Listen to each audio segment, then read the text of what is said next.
A very good evening to you. I'd like to welcome you to this evening's webinar on aligning the employee to the strategy of the organization. This webinar will be delivered by Alan Fell. Before we start, I'd like to take you through a few housekeeping points. The slides will be available on our SlideShare page, and we will email the link to you within about 2 weeks after this webinar today. Also, the recording of this webinar will be available for you to download. We will email this to you. At the end of the webinar, there will be a post-webinar survey that will pop up. Please do take the time to complete it for us. During the webinar, if you have any questions that might occur to you, please do feel free to type them out into the questions box. We will allocate time at the end of the webinar for the speaker to address your questions. I will pass it over to Alan Fell now. Enjoy the webinar.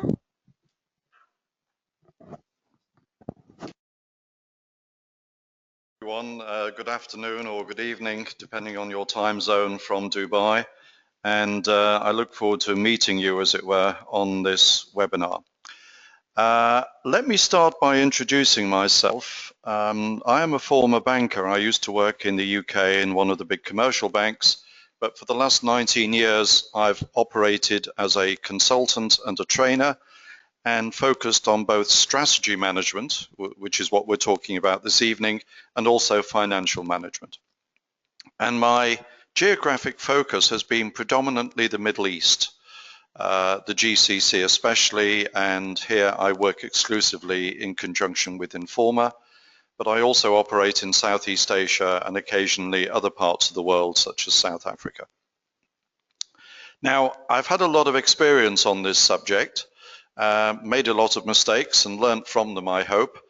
And that includes 20 years on the Balanced Scorecard. And I'll be talking a little bit about that as the key tool to help us to align the individual employee with the department and ultimately with the organization. I am a member of the Balanced Scorecard Institute, one of their senior associates. I've run many of the public training programs in Dubai or around the GCC with Balanced Scorecard, and I also do in-house training and consulting programs in conjunction with them. I'm also a member of the Beyond Budgeting Roundtable, but that's a subject for another day perhaps. Okay, so let me start really by just thinking of terminology and alignment. We talk of aligning people. What do we really mean? Well, what we're talking about is we really have aligned all the elements of the organization, its processes, its systems, ultimately to support the strategy of the organization. We are, to use the jargon, a strategy-focused organization. And crucially, this means that we are aligning all of the employees to understand what the organization is trying to accomplish, what its goals are, make decisions and take actions based on the strategy, and to make sure that we get alignment between the department and the individual employee all the way through the organization to corporate level. Alignment is created when high-level strategy is cascaded, and that's a crucial statement. Alignment is created when we've cascaded the strategy from the organization down to the support and operating units and departments, and then to individual employees. And this process of cascade is a fundamental one to alignment of employees, and it's built into the methodology of the Balanced Scorecard. And we'll look at that in a moment or two as we go through. If I put this in more simple terms, the box on the left with the red arrows really describes, I think, the, sorry, just getting that on screen. There we go. The box on the left describes how many of us feel our organizations behave. We're all going in different directions. We all seem to have different priorities, and it feels a bit chaotic. What we're looking for, the ideal, of course, is the right-hand box with everyone pointing in the same direction, all towards a common goal. Now, we live in the real world and we will not achieve perfection, the more that we can bring in proper alignment of people to departments to organizations, the more successful we will be. And that's really the underlying thinking of this session this afternoon. The next question is, what exactly is strategy? It's fine to talk about aligning people to the strategy, but what do we mean? A problem, of course, is that strategy is overused as a term. Everything today is strategic. You watch a soccer match, they talk about the strategy. I personally like Formula One motor racing and the strategy for the pit stop and everything that goes on. So when we use the word too much, we need to stand back and say, what is it really? Well, a strategy is really a choice. It's deciding how do we move from position A, where we are today, to the future, which is position B. What route are we taking? And it's a hypothesis. It's a set of assumptions. We believe if, for example, we can improve employee motivation and skills, that will reduce error rates and improve the customer service we give. And unless we have very sophisticated data mining, it probably remains a hypothesis, but it's a management judgment which seems to be based on experience and common sense, even if not a lot of data analysis. So strategy is a choice, and crucially, it's a choice which involves saying what we will not do. So it's not just deciding to take a route, it's deciding not to take another route. And that's a very important point. Moving on to another issue of what is the Balanced Scorecard. Now, again, this afternoon is not the time for a detailed description of the Balanced Scorecard, but I assume you are all aware, at least in concept, of what this tool is all about. And the idea of 4 perspectives, an idea of defining a strategy in a clear, measurable sense through the Balanced Scorecard, and then use it to monitor and keep on track. And within the scorecard, one of the key elements we have is the bottom box on the screen, learning and growth, or organizational development, organizational capacity. It has different terms, but it's really all about the people side and the intangible side of the business.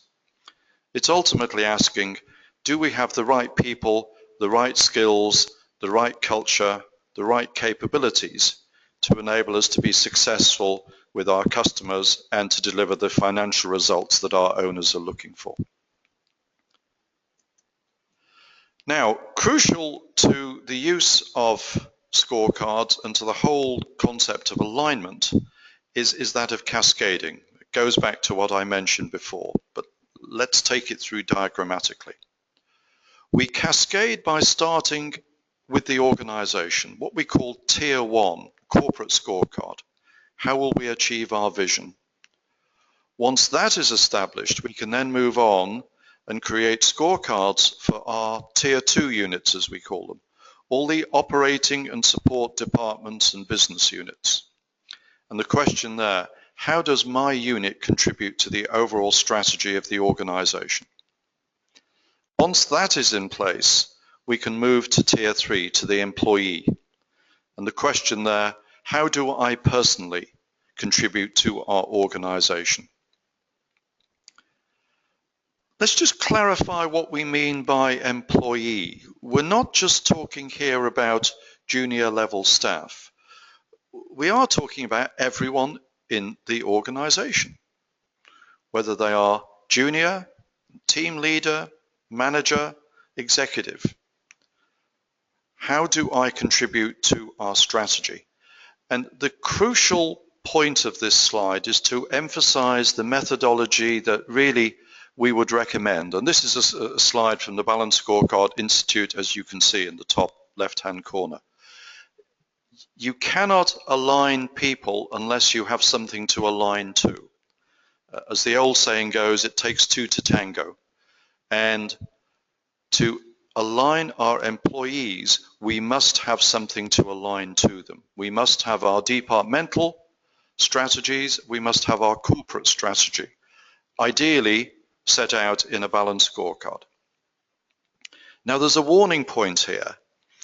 I have seen a number of organizations in the GCC where the HR manager or the HR director, in a fit of initiative, has decided to introduce employee scorecards, but without having departmental or organizational scorecards in place. And however well intentioned, the result is pretty chaotic because people don't know what they are trying to align to. So it simply becomes an action list for each employee without really understanding what ultimately they are trying to deliver. So it's a route I would want to sort of caution you against, and be very careful that you don't go down the road of employee scorecards without having a clear view of the departmental and organizational scorecards that it should align to. It sounds fairly straightforward, it sounds common sense, but it is actually quite keen and quite common to see organizations kind of jump the gun and start employee scorecards first. So just be very careful with that route. The other thing to emphasize, of course, is the bottom arrow on the slide, the strategic direction moving to tactical and operational. You can have a 5-year strategy for an organization. Probably at departmental level, you're talking perhaps 2 years. By the time you get to individual employees, we're talking operations. We're talking about the personal development plans. We're talking about the personal objectives, the targets, the goals that each employee has, either working individually or working in teams. But the time frame is usually 1 year maximum, and then split into milestones for the month or the quarter. So let's not imagine that we're recommending 5-year employee scorecards just because we've used the word strategic. It is very much operational at that level. Moving on from that, why do we do all this? Well, I think we all know the phrase, our staff are our greatest asset. And indeed they are. In the 21st century, in the knowledge age, when 75% of value is created from intangible assets, it is the staff that are the greatest asset. It is the staff and the culture and the skills and competencies of the staff which distinguish the winners from the losers in the business world. But again, I emphasize staff doesn't just mean junior people, it means people at every level in the organization. Why? Now, what is this slide about? On the left-hand side, the gentleman with the very luxurious moustache is Dr. Dieter Zetsche, who is the chief executive of Daimler-Benz, the Mercedes-Benz people. And he leads, as any chief executive does, he leads the development and the formulation of the long-term strategy of the organization. And that's fine, and that's his role. But when it comes to executing that strategy, when it comes to delivering the strategy, to implementing it, it's the workers who do that. It's the production workers working on the production line, the people in the design bureau, the people who deliver the cars, the people who do the marketing and the sales. They are the people who execute the strategy. But as I put in the note, provided they know what the strategy is. And herein is a big, big challenge.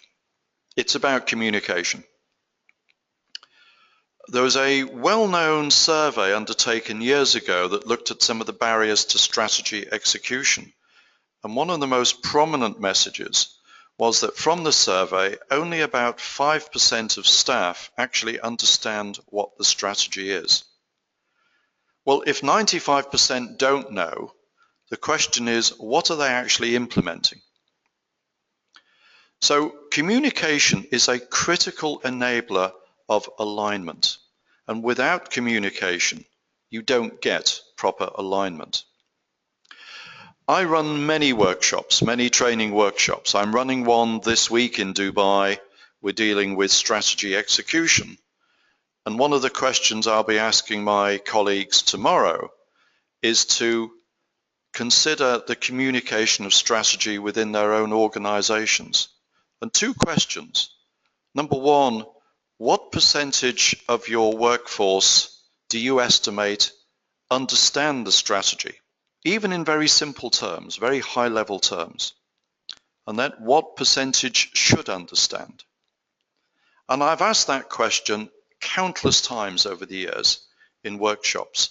And in every single case, I think without exception, what people tell me is they have a big gap between the proportion of their employees who do understand the strategy and the percentage of employees who should understand the strategy.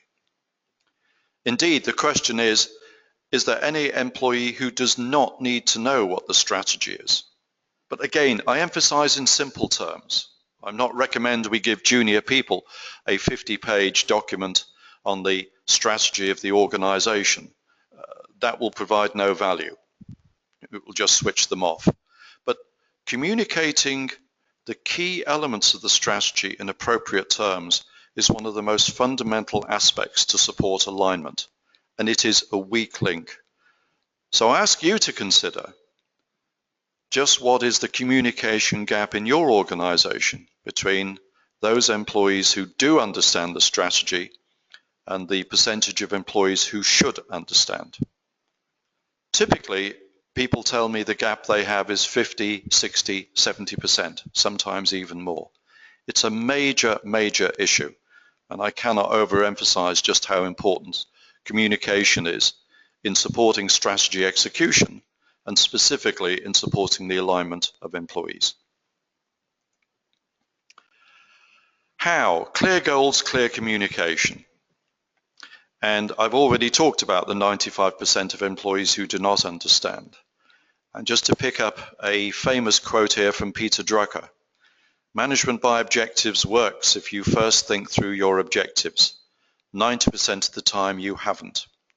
So do we have clear goals?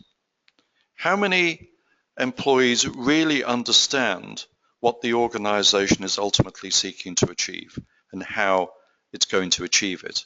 And therefore, to address the question, how do I contribute to that? What is my job about and how do I contribute to it?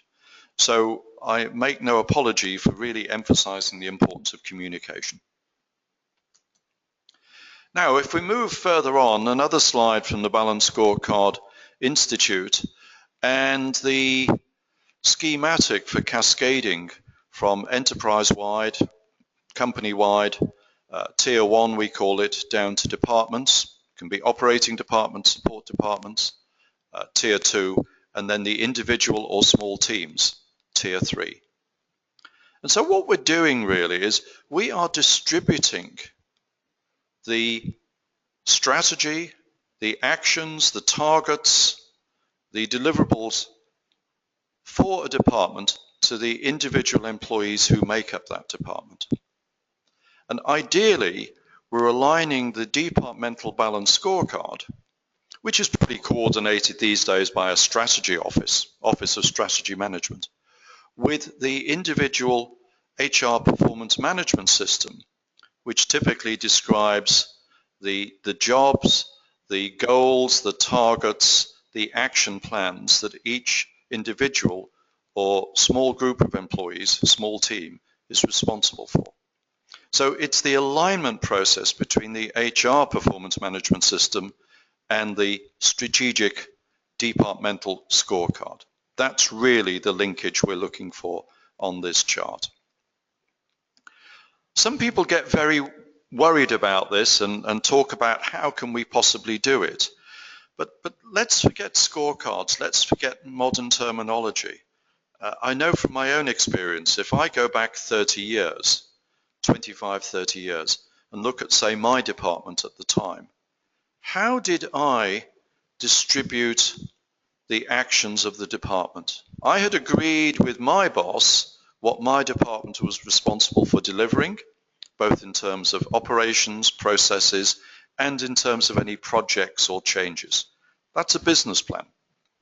And all we do in the Balanced Scorecard is document it in a particularly explicit way, which helps to facilitate execution. So we've got the department plan in place. All I would do with my fellow management colleagues is to sit down and basically distribute the processes and actions to the various teams. Just to take one example, I used to run a big planning and finance department. I would have a team of people, some of whom were working on the budgetary system, some of whom were working on operational planning, others were doing early development work on Balanced Scorecard and more strategic thinking. Others were running an accounts payable function. Others were running basic financial accounting feeding into the general ledger. And for each of those teams and the individuals within those teams, there were targets and there were action steps. Maybe we needed to change a process that was scheduled for the first quarter of the year. Maybe we needed to change the way we do something else. Maybe we had a new development going on in the department. We're replacing one system with another system. Whatever it happened to be, and whatever the job, whether it was mainly process or more about change and action plans, we cascaded those to individual employees and teams. And that's all we're doing today. We're just doing it in a more codified, a more structured way in the diagram by aligning the balanced scorecard for the organization to the balanced scorecards of the individual departments and business units, and then linking that through to the HR performance management system. Now, in what I've said, there's a key requirement. You have to have good alignment, good working relationship between a strategy office, which is usually coordinating the strategy and the scorecard and the monitoring of that, with the HR function and the HR performance management system. And that is not a foregone conclusion. And it's something which both parties have to work at. The HR department management and the strategy team need to work together as one super team to make sure this works. It will not happen without that willing cooperation. If I just take a further case here, also from Balanced Scorecard Institute, and it's just taking a particular case. I'm not going to read this out word for word for you, but you can see the way in which it's structured, and I've highlighted the bottom box, tier 3, the personal objective, improving quality of information provided to students, and the measure about accomplishment, a measure about behavior, and an initiative or project or process change. That's all we're doing. And again, I've emphasized on the right-hand side, the Balanced Scorecard schematic you can see at tier 1 and tier 2, and the HR performance management system for tier 3. Now, one other aspect of alignment and aligning people takes us to the issue of incentive and compensation. And this is a big subject. We could have a webinar on this, and it would not just be 30 minutes, it could be a very long one, because this is a subject which is crucially important, but on which there are two fundamentally different views. Many organizations take a rather traditional line of the carrot and the stick. They incentivize people. If you achieve your targets, you get a bonus, and the more you achieve, the bigger the carrot, the bigger the bonus. And if you fail, there may be some form of stick. And I suppose it's an approach I've been used to, it's an approach I've lived under for many years, and I guess I instinctively support it. But there is an alternate view, which is the carrot and stick approach is fraught with danger and can encourage unethical, unproductive behavior. Many people would argue that part of the financial crisis of 2008 was really caused by an excessive use of, should we say, overgenerous bonus schemes, particularly in the finance industry, which caused people to do rather stupid things, stupid from a long-term strategic point of view, but good for the individual concerned who could earn a mega bonus. So, we need to be careful. And I'm showing on the right-hand side a recent book I read, Carrots and Sticks Don't Work. And it's one of the most interesting business books I've read in the last year or two. I don't know the author, so I'm not advocating this with any ulterior motive apart from encouraging you perhaps to explore both sides of this debate.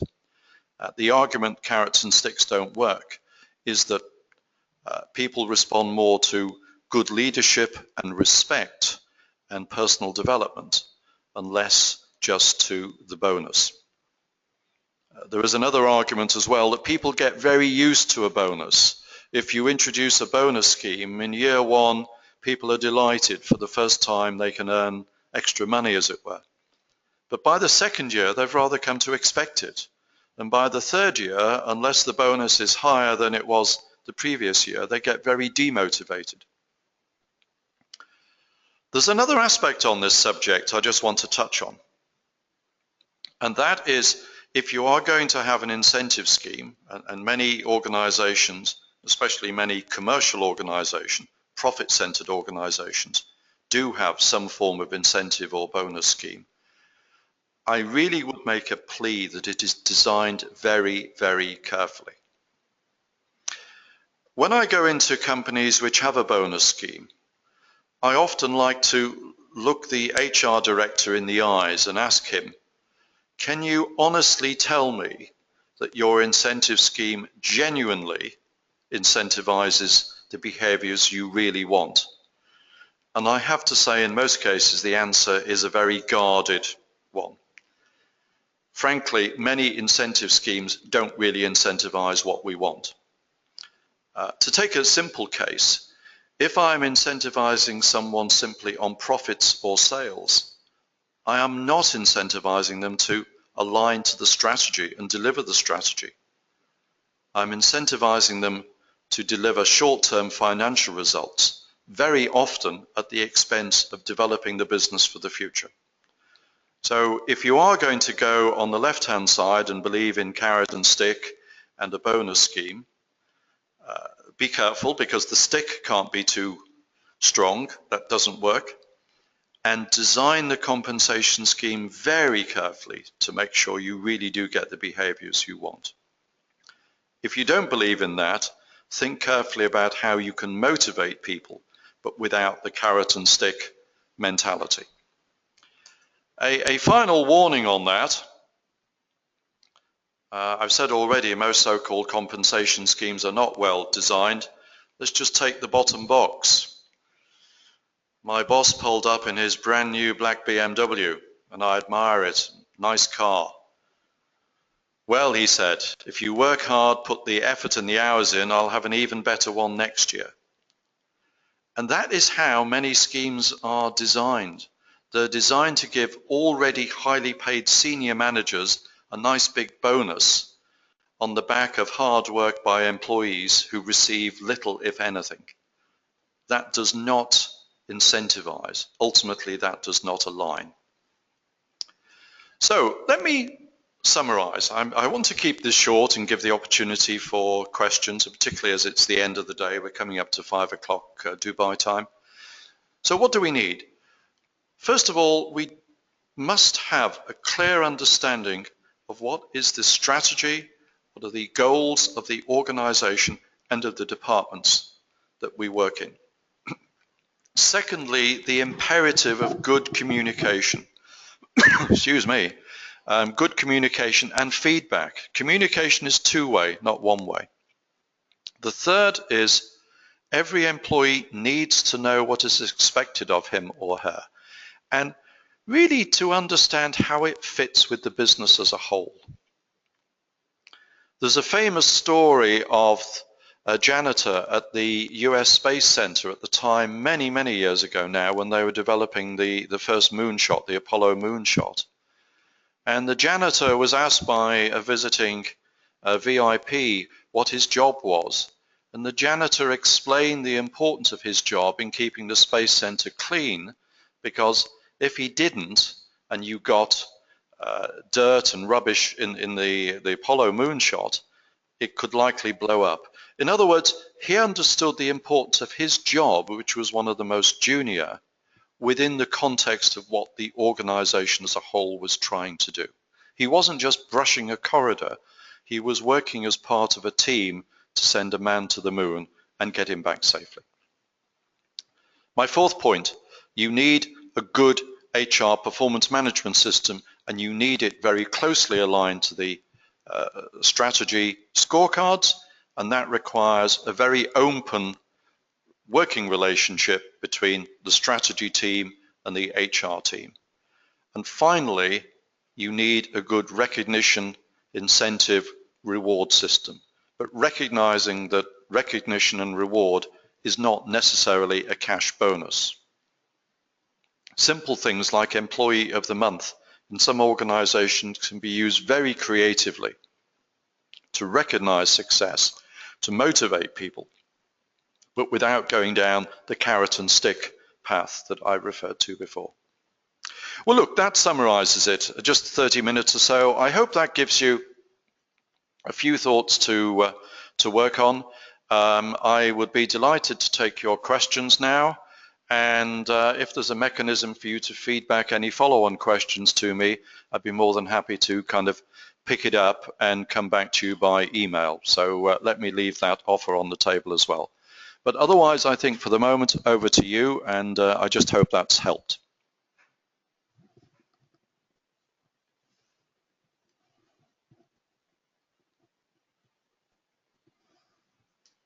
Okay, I've got a question on Cascade, and if I just explain a little bit more. Can I flick back? If I just go back to one of the earlier slides. Let me pick it up here really. I think what is slide 9, if you can see the slide numbers, and cascading the scorecard. So just to re-emphasize what a cascade is, a cascade is a top-down approach, predominantly top-down, where we are cascading the strategy of the organization down to the individual departments or business units, with the question of how does each unit contribute to the organization strategy, and then the second level of cascading down from the department to the individual employee, and therefore asking how each employee contributes to the success of the department that he or she works for. So I hope that just re-emphasizes what we mean by the word cascade. Okay, good, that's fine. Cascading is one of the most important. One of the other questions that very often comes up in this is how do I use the performance appraisal system, and people having concerns about whether the HR performance appraisal system is providing effective guidance and whether the personal goals and objectives and action steps have been effectively built into a performance appraisal system. So I think my experience on this says that by seeking very specifically to align the individual to the department and to the organization, and through the working cooperation of HR and the strategy team, it provides a very good catalyst for any improvements that HR may want to introduce to this sort of HR performance management system. So you know, that can be a very important catalyst, and that can take time. These things don't happen overnight. I worked with one company recently, and they actually had a 2-year program to do a major upgrade of HR systems before they really could embrace the ideas that we've been talking about in the webinar this afternoon. Another question here coming in.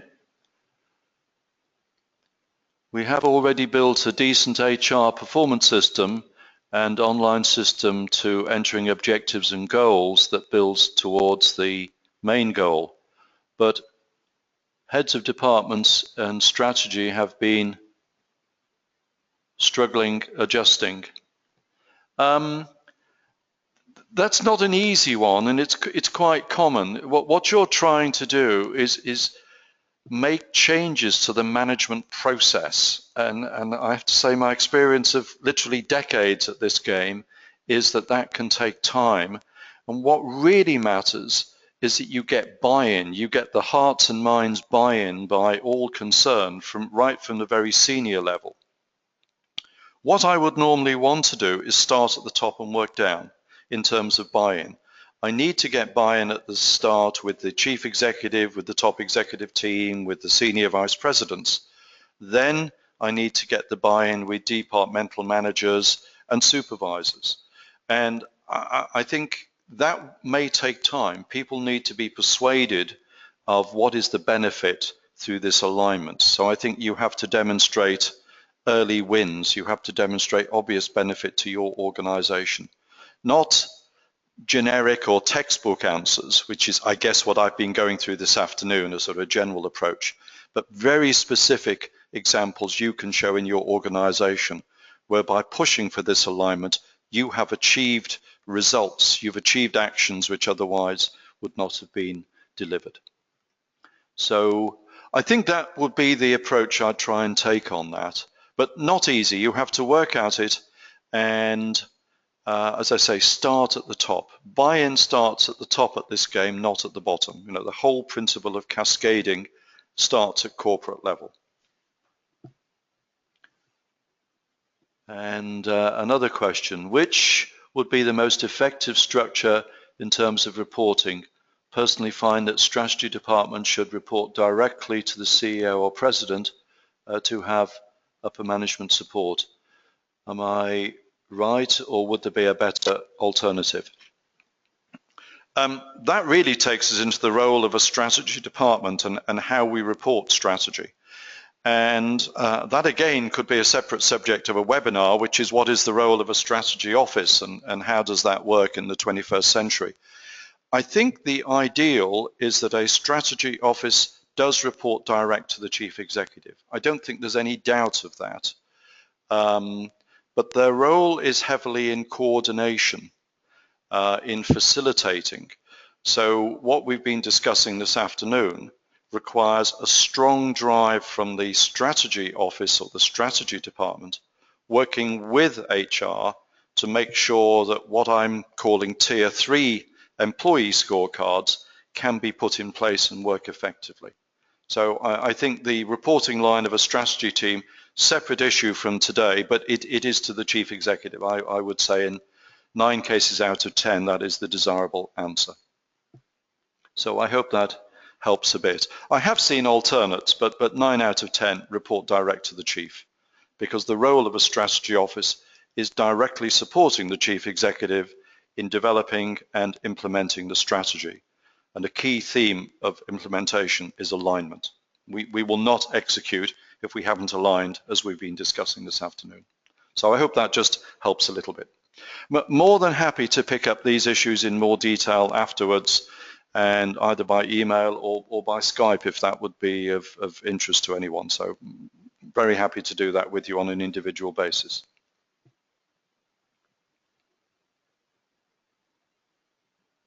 Good. Okay.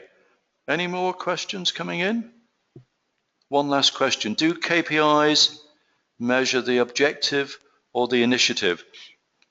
To some extent, the answer is both, because you can have initiative or project KPIs, but fundamentally, the KPIs should be measuring the objective. They should be measuring the result we want to achieve. So, for example, in a hotel, we may want to improve customer service, and we may have a particular group of employees who have a particular objective related to, for example, speeding up the check-in process. Now, what we should be measuring, the KPI is measuring the speed of check-in and can also measure the feedback from guests as to do they appreciate the fast check-in that we've introduced. But we may also have a supporting process change or small project to facilitate speeding up check-in.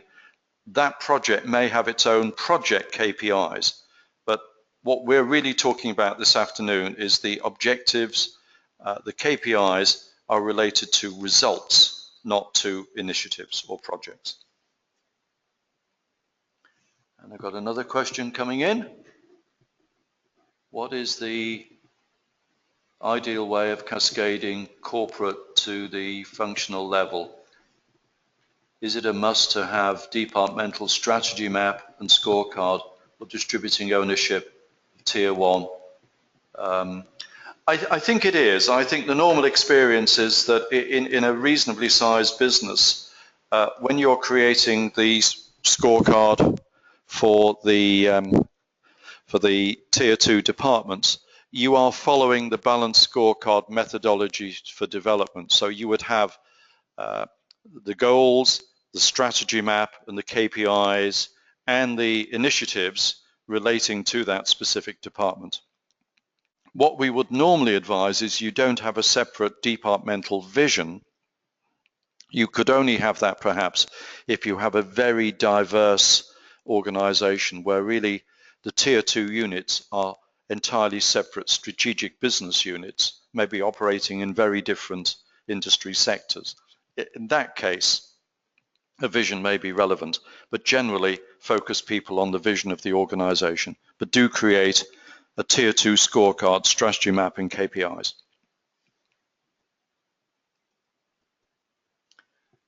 The objectives and KPIs should be based on the job description or high-level organization plan, or a mix of both.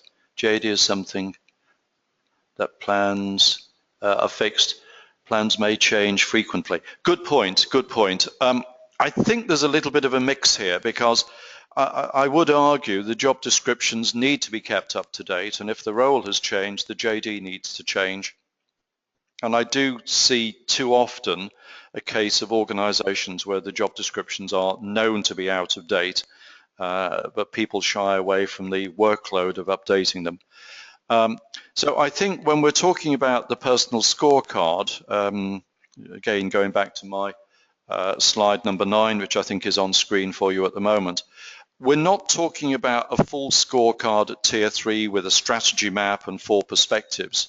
We are usually talking about, for the typical employee, perhaps 2 or 3 objectives, and that's it. So we're not grouping them into, finance and customer and process and people. We're keeping it very simple.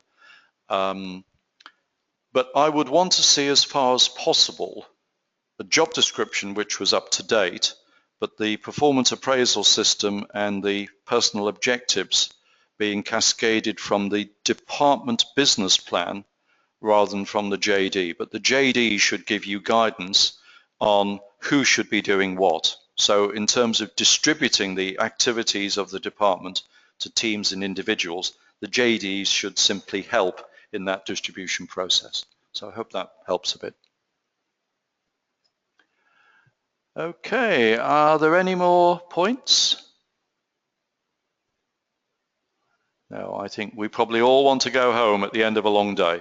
Okay, well, look, ladies and gentlemen, I'm not even sure on your list, but I hope it's been useful. I wish you well, and as I say, if you have follow-up issues, please come back to Informa, and I'd be more than happy to follow up directly with you to discuss in a bit more detail, or maybe to see you on one of our many training courses, or to be running in-house programs for you. So I just leave that thought with you as well.